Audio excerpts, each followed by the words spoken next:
नमस्कार. Legal सोल्युशन्सच्या legal गाईडलाईन्समध्ये तुमचे स्वागत आहे.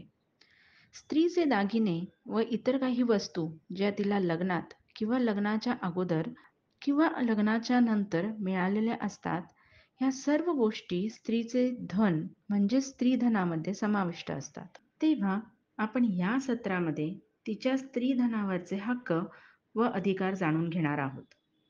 अलीकडच्या सर्वोच्च न्यायालयाच्या निर्णयाने स्त्रियांना आपल्या स्त्रीधनासंदर्भात खूप महत्त्वाचे मार्गदर्शन केले आहे.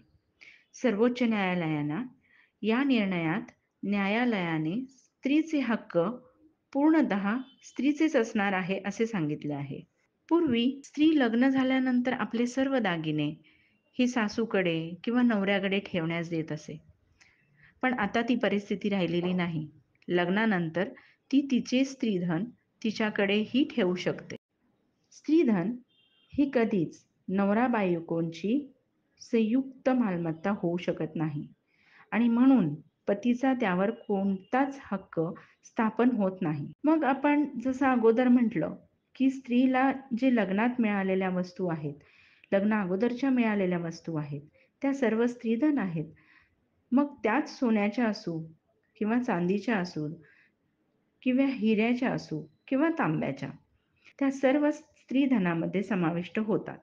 पती पत्नीचे स्त्रीधन हे तात्पुरते वापरू शकतो, परंतु स्त्रीधन काही कालावधीनंतर स्त्रीला परत करणे पतीवर कायद्याने बंधनकारक आहे. असे असून देखील कित्येकदा असे होते, की पती पत्नीचे सर्व दागिने घेतो, पण परत करत नाही. मग अशा वेळेस पत्नी पतीकडून आपले दागिने परत मिळवण्यासाठी आपल्या पतीच्या विरुद्ध डोमेस्टिक व्हायलन्स ॲक्ट अंतर्गत दावा करू शकते किंवा IPC अंतर्गत क्रिमिनल ब्रीच ऑफ ट्रस्ट कलमाखाली त्यावर फौजदारी खटलाही करू शकते. अशाच रीतीने स्त्री ही आपलं स्त्रीधन सुरक्षित ठेवू शकते. आशा करते मी तुम्हाला माझा व्हिडिओ आवडला असेल आणि आवडला असेल तर सबस्क्राईब करायला विसरू नका.